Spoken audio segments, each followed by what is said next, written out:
मैं गरिमा जायसवाल आप सभी का स्वागत करती हूँ। परमेश्वर की बेटी होने के नाते आप सभी को आशीष देती हूँ। पवित्र आत्मा आपके जीवन में बहुत सारी आशीष दे और बहुत सारे मिरेकल करे। उत्पत्ति 2:8। और यहोवा परमेश्वर ने पूर्व की ओर अदन देश में एक वाटिका लगाई और वहां आदम को जिसे उसने रचा था रख दिया। यह वचन एक सरल घटना की तरह प्रतीक होता है। परमेश्वर ने एक वाटिका बनाई और आदम को उसमें रखा, लेकिन अगर हम ध्यान से देखें तो इसमें हमारे जीवन उद्देश्य और परमेश्वर की योजना को लेकर बहुत गहरा संदेश छुपा हुआ है। प्रिय भाइयों और बहनों, क्या आपने कभी सोचा कि परमेश्वर ने मनुष्य को बनाया और फिर उसे एक विशेष स्थान में रखा? अदन की वाटिका में यह केवल एक बगीचा नहीं था, यह एक उद्देश्यपूर्ण स्थान, एक आशीष का क्षेत्र और ईश्वर के संग चलने का स्थान था। हमारा जीवन भी कुछ वैसा ही है। परमेश्वर हमें कहीं भी रख देता है, लेकिन वह हमें अपने अदन में रखना चाहते हैं। पहला, पूर्व की ओर अदन देश में परमेश्वर ने जानबूझकर एक विशेष स्थान चुना। पूर्व की ओर अदन का अर्थ होता है आनंद, सुख, प्रशंसा।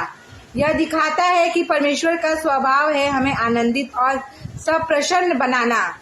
दूसरा, एक वाटिका लगाई। परमेश्वर ने केवल मनुष्य को नहीं बनाया, बल्कि उसके लिए एक स्थायी निवास और जीवन स्थान भी बनाया।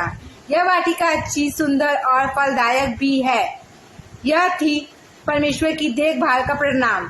तीसरा, और वहां आदम को रखा। आदम को वहीं रखा गया जहां परमेश्वर चाहता था, एक उद्देश्य, दिशा और आशीष के स्थान पर।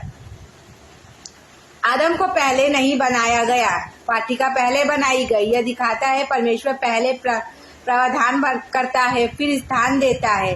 जब भी हम परमेश्वर की योजनाओं में चलते हैं, वह पहले से ही सब कुछ तैयार करता है। वह हमें कहीं भी नहीं बल्कि एक उचित, पवित्र और संरक्षण स्थान में रखता है।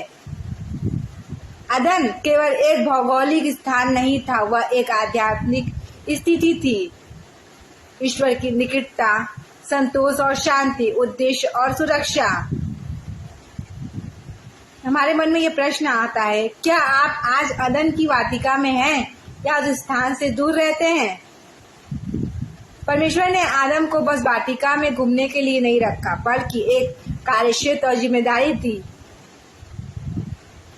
हर मनुष्य के जीवन में एक अदन है, एक स्थान जहां वह फलदार और उपयोगी बन सकता है। इससे हमको यह सीखने को मिलता है, जब हम परमेश्वर की योजनाओं से बाहर जाते हैं, अपने अदन से बाहर निकलते हैं।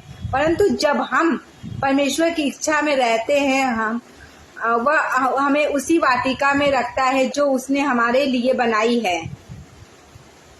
अदन परमेश्वर के साथ चलने का स्थान है। वह समय जब आप प्रभु की संगति में रहते हैं, वही आपका अदन है। अदन बुलाहट का स्थान है। परमेश्वर आपको जहां उपयोग करना चाहते हैं, वही आपकी वाटिका है। अदन आध्यात्मिक सुरक्षा का स्थान है। जब हम आध्यात्मिक रूप से परमेश्वर की योजना में होते हैं, तब हम अदन की रक्षा में होते हैं। भाइयों और बहनों, परमेश्वर ने केवल अदन को नहीं बनाया, उसमें उसके रहने, बढ़ने और सेवा करने के लिए एक अदन भी तैयार किया है। और आज भी परमेश्वर अपने लिए एक ऐसा ही स्थान तैयार किया हुआ है। क्या आप उस स्थान पर हैं या अपने वाटिका को खो दिया है? आइए हम प्रार्थना करते हैं। हे परमेश्वर, तू अब जिसने अदन की वाटिका बनाई और अदन को रखा, मुझे भी तेरे अदन में रख। मुझे वो स्थान दे जहां मैं तेरी सेवा कर, संगति और सुरक्षा में रह सकूं। मेरी आत्मा को लौटा उस वाटिका में जहां तू मेरी प्रतीक्षा कर रहा है। आमीन। परमेश्वर आपको बहुत आशीष दे।